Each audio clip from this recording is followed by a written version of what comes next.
Hello and welcome once again to another episode here on my YouTube channel. If it is the first time coming across my channel and my space for the very first time, hi, my name is Becca. I'm a registered nurse currently residing in the United Kingdom, and I'm on a career break actually. That doesn't mean I've stopped practicing nursing entirely, but it's just that I've taken a break out of nursing temporarily to prioritize myself and to do other things that makes me happy.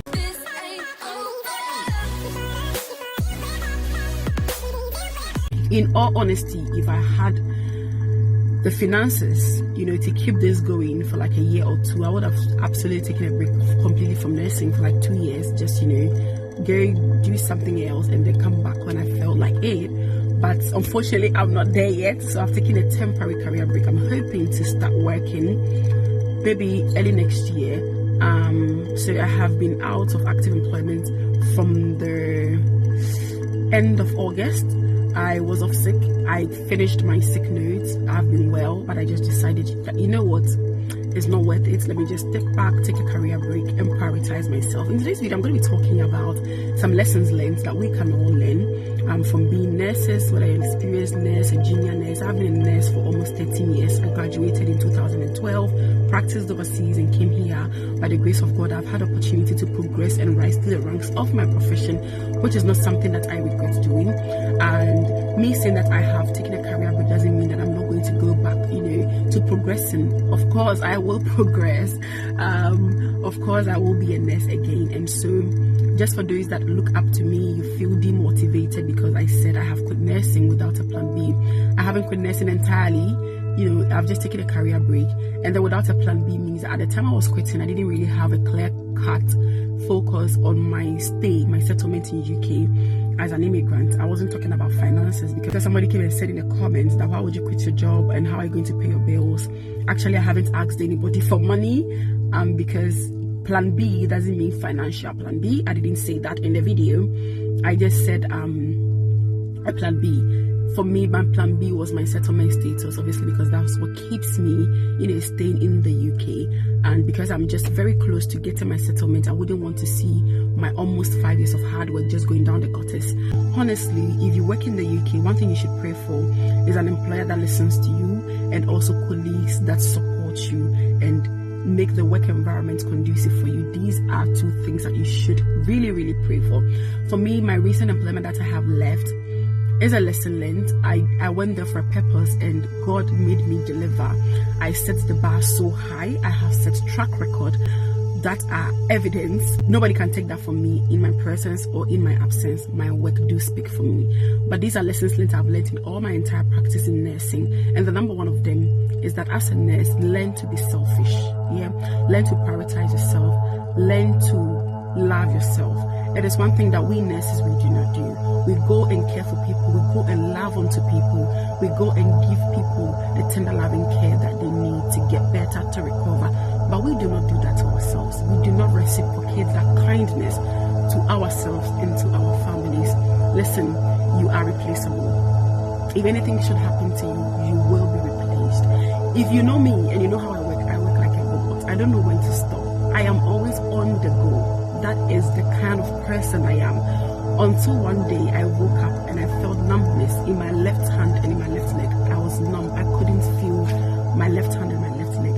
And this was me in bed, and my employer was already emailing me, telling me how I was going to report it to NMC and to Home Office. I didn't come to work. You are replaceable. If anything happens to you, you are on your own. A neighbor of mine who happens to be a Ghanaian here in the UK committed suicide. Yes, he died. He left behind his wife, 3 children. He's dead and gone. He is dead and gone. Somebody commented in my video and said, oh, he's very sure I have about 200,000 in my bank account. That's why I quit my job. I think I've grown, or I'm growing to a certain level in my life where I have appreciated life more than money. I love money, but I appreciate life more than money. I mean, life goes beyond money. I am not saying that it's not possible to make £200,000, but I haven't made that. And I didn't quit my job because I had that amount of money in my bank account. But it's just that I have learned to love myself, to prioritize myself, and to appreciate the fact that I am replaceable. The only people that cannot replace me is my family, my kids. If anything happens to me as a mom, they can't replace me. but my employer can. And it's the same thing that applies to you. If anything happens to you because you are killing yourself so much for your job, you are going to be replaced ASAP. In fact, as you are working, somebody is admiring your work, somebody is learning from you, somebody is, you are mentoring somebody, they are admiring you, you are poaching them. When you are not there, they qualify to take over your position. And so we have to psych ourselves and know that we are replaceable, and know when to stop, and love ourselves, and know that a job is a job, but there are certain things that you can't replace, and family is one of them. The next thing is to take your mental health seriously. As nurses, as healthcare professionals, we look after people and we give them the sanity they need. We look after their psychological needs, their emotional needs. But one thing that we do not do for ourselves is to look after our own mental health. We do not do that. And also, a lot of people think that if you are a black person, there is nothing called mental health issues with you. You are okay. Mental health issues doesn't mean you have run mad. You are on the street naked. No. Anxiety, severe anxiety, PTSD, which is post-traumatic stress disorder, of incidences that has happened at work, can put you in a mental state. Sleeplessness, insomnia is a mental health condition. Yeah, depression, then you are going there, you are getting there. And the reason why a lot of nurses, go on retirement and they take their retirement money, but they do not enjoy this money because probably they have dementia at that time, they have Alzheimer's, they are so depressed, is because when they were younger practicing, they didn't really take care, they didn't really focus on some of these things. And so you can grow, you can make all the money you want to make as a nurse, but you will not enjoy your retirement because you didn't take your mental health seriously. If you feel you need help, you need a mental health break, please do ask, because you qualify. Mental health, condition is just like being physically unwell. You can go to your GP, tell them, listen, I am anxious. They will ask you, what are your symptoms? When you present it to your GP, they will give you the support. There are lots of groups. Do not be in an island and think that you are okay when you are not. When there is help that you can readily, get outside of work. If your employer doesn't understand you, go to your GP, go to your doctor, speak to another healthcare professional, speak to groups like Samaritans. They can arrange some help for you so that you get the help that you need, that you don't get to that level where you are going to break down. Lesson number 3 is that your colleagues are not your friends. Listen, one thing that you should pray for as a healthcare worker is to get management that support your vision. That is number 1. 2, pray for colleagues that are ready to make the workplace environment conducive for you to work and to feel accepted, appreciated, and loved. If you have these 2 things, do not take them for granted, because some colleagues are colleagues from hell. I will not go into details. Some are jealous of you. They will not openly tell you, but low-key, they really wish so bad that something will happen to your pin that you are practicing with. They wish so bad that your hard work, your reputation goes unnoticed, and so they will put in every effort it takes. I have seen it before. I have seen it. So be careful with your colleagues. And in life, there are certain things that you don't have control over, and one of them is you don't have control over who likes and who doesn't like you. It is something that is absolutely beyond our control. So when I walk into a place that I am accepted, I give in my all, I accept people, I'm just that kind of person. I go all in. But one thing that I can't control, one thing that freaks me out, it makes me very fearful, is when somebody doesn't like me for no reason. Because with we black people, right, with where I come from, if person A doesn't like me, I know person A doesn't like me because she's going to make actions and put in a lot of effort for me to know that she doesn't like me. And so I'm going to, back off. I'm going to distance myself. But here in the Western world, I'm not specifically talking about British people. Don't get me wrong again, because in the comment section, some people were constantly, mentioning that the British people, no. It's not the British people. I'm talking about different cultures altogether. Some are even ethnic minorities. Some are immigrants like yourself, but they are not from where we are from. They will be nice to you, even though they don't like you. They will look straight in your face and be doing you bad and still be smiling with you. But if you discern and you know and you see, or God shows you that this person or this environment, this is the plot, is palpable, the best you can do for yourself is to take yourself out of that environment. It is okay for somebody not to like you, but what is not okay for you is for you to stay in that environment until that person sets you up for failure, for you to get into big trouble. Then that is not okay. So recognize when somebody doesn't like you, and please get up from there. It's better than staying there and falling into bigger trouble. Lesson number 4. I learned this the hard way. Do not take your work home. Do not take your work home. And so I had a work laptop and I had a work phone. I'll come home with my work laptop and with my work phone and continue working from home. I didn't have time to do anything. And all of those hours I wasn't paid for, obviously. In my mind, I was helping the service, to get things better. But what happened at the end of the day, I got so consumed into the work. My head is always stuck on the laptop. Day in, day out, I won't sleep. I'll be answering phone calls from work, trying to make sure everything was okay. And once people see that, okay, you have that spare time to continue to do this from home. You have that spare time to do this. Okay, right. So Rebecca, can you do this? Rebecca, can you do that? Some people do not know where to stop. They will overwhelm you with work. Once you have shown that, yes, you are there. You are there. I got it all. You will be overwhelmed. So do not take work home, especially if you want to go into management. Learn this right from me and learn well. Do not take your work home. When you finish work, you clock out, you've clocked out. If you have a work laptop, if possible, leave it at work. I remember there was a day I was going on holiday with my family and somebody told me to take my work laptop on the holiday overseas. This is not in UK, overseas. The person told me to take my work laptop overseas because there's going to be an important meeting. It was a Friday. There's going to be an important meeting on Tuesday, which I had to join. And I said, I'm traveling with kids. I'm going with my daughters. And these are children who are all below 12 years. They need my attention. I can't sit behind. I'm sorry, but I can't do it. I can't do it. That brings me to my next point. Learn to say no.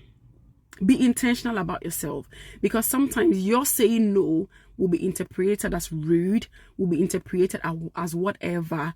But the earlier you learn to communicate effectively and learning to say no, especially to things that you know will take you out of your comfort zone, the better for you. I didn't learn this early, and when I learned it, it was a little bit too late because people were used to me saying yes to everything. And when I began to say, listen, I feel like it is just too much, it's getting overwhelming for me, it began to seem like, you are doing the most. But learn to, weigh the situation and respond according to your capacity and according to your power. If it is something that you feel like it is too much for you, if you need help, if you need somebody else to take up that extra responsibility from you, please arrange that. Arrange that, because at the end of the day, you've got only one life to live. The next point is to take a break. If you think you need it, take a break. Take a break. Yes, you. Take your annual leave. Yeah? Your off days, take them. If you feel like this is an off day, it's not all about money. I know we love the money. We want to go to work. We want to be paid. But what is the point in getting all of this money and you don't live to enjoy it, or you don't have that quality of life to enjoy that money? Learn to take a break. You see that your annual leave, take it seriously. Book a holiday, go. We black people, we do not go on holiday. There are lots of places I've gone in this UK. I don't see black person. I'm just wondering about, I'm looking for black people. Where are my people? I can't see my people because we are so consumed with work. We don't want to take a break. If you feel you are not well, speak to your GP. They can give you a sick off. I'm not encouraging this. But if you genuinely feel you are not well and you need that break, please do take a break. If you go to work, take your break. Everybody that knows me at my workplace knows this for free. I do not take a break. I don't take a break. I am entitled to break. I will not take a break. I'll rather sit in the office or sit behind the computer, sip on the juice or sip on something. I'll talk about the consequences of this on my health. I have paid the price for it. Never again in my life. If I go to work and I need a break, I will definitely take a break. So you do take your break. If you want to go off the floor during your break, do it. Go off the floor, unwind. You know, that 30 minutes, that 45 minutes, that 15 minutes, it does you a lot of good, more than you know. The next point is, do not cry at work. Do not look miserable at work. There are some people, all they want to feed on is your tears. They are narcissists. They want to see you break down. They want to know that the effects or whatever they are doing to you is gotten to you. You are crying. I had the staff of mine who will always come to work crying because the other person did A to her and did B to her. This person is hypertensive. She is on medication. She will literally cry her eyes out almost every day. Do not cry at work. I know sometimes it's overwhelming. You want to... This is my advice. You don't need to take it. But for me personally, I have cried, but not at work. I would rather come home and, you know, vent. Like, this is what happened at work. This is what makes me unhappy. I will vent at home. I will cry. But at work, that next person that wants to see me cry to make them happy will never see my tears. Okay, I would rather speak to you politely, professionally, and address that situation that makes me unhappy. I'll go home and cry, but not at work. No, at that moment, I need to stand on business. I'll go home and do the crying. So learn not to cry at work. The next thing I'll talk about is that learn to keep your evidences written. When you go to work, get a diary. Yeah. If anything happens at work, that is an incident that has happened, write it somewhere, because you might need it someday to buttress your point. Somebody can decide to say something out of the blue and make reference to that. Oh, that day that this incident happened, and so and so and so. I have seen it happen a lot of times. Yeah, you might need to go back to reference something that happened on that day, but then you've forgotten what day it was. You've forgotten what really happened. You've forgotten some particular details that you can use to safeguard yourself.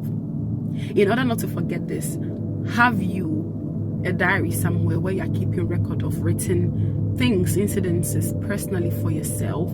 It also helps you actually to be able to write your reflective account when you are doing your revalidation. It is really, really helpful. Some people are being treated unfairly and they are just quiet about it. I'm not saying that go and be the pick-me girl, complain about everything that you are not happy about, but when serious things happen and you are not happy about them, do put them in writing.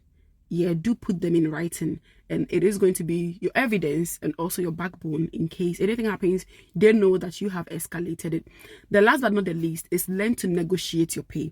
Obviously, if you're in the NHS, this is not possible, but if you're doing something like bank shifts, agency shifts, you're working in the private companies, private hospitals, care homes, learn to negotiate your pay, because you have value.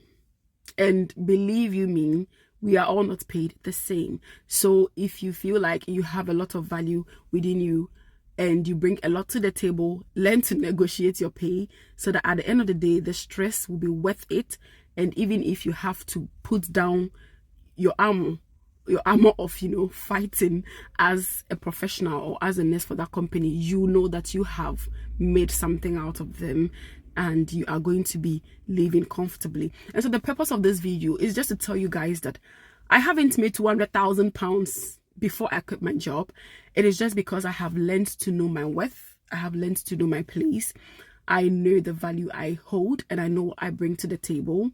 And I chose not to be in a place where I'll be disrespected. And so, I didn't want to be the pick-me girl. And so I left, not because I've made so much money, but because I chose my peace of my mental health above money. And I wish all of us will learn to do this, because as Black people or as immigrants, this is what people see us to be. They feel like you are here to make money. You are here because you don't have what it takes to live in your country. And so whatever life presents with, whether good, bad, or ugly, you just shut up and suck it in. You have a voice, yeah, and you have an option. And do not care what somebody is saying. Somebody who hasn't walked your shoe wouldn't know what you've been through until they have walked your shoe. So do not wait to make millions. Rather prioritize your life. Rather live to live. So live to live. Yeah. make the little and live to enjoy. Now I would say that I'm in a happy place. I've got my kids home. I can wake up, you know, even if I wake up early, it's not to wake up early to go to work. It's not to wake up early to do anything. It's just to wake up early to look after my kids, for them to go to school. This is the kind of life I prayed for, and I'm so happy that I'm able to live this life that I you know, I wanted, without having to ask anybody for money. And for the person who said it's a silly decision because how do I pay my bills? I haven't asked you for money. I haven't asked anybody for money. And I would say I'm comfortable. Sometimes it's peace of mind over money. And that is what I have chosen now. I don't have it all, but I am happy. I'm content and I have peace of mind. And let this be with you, that life is more important than money, is more important than position, is more important than power. Because if anything happens to you, all of these things are replaceable. The only thing that is not replaceable is you. Do stay safe and take care. Until we meet again in my next video, guys, is bye.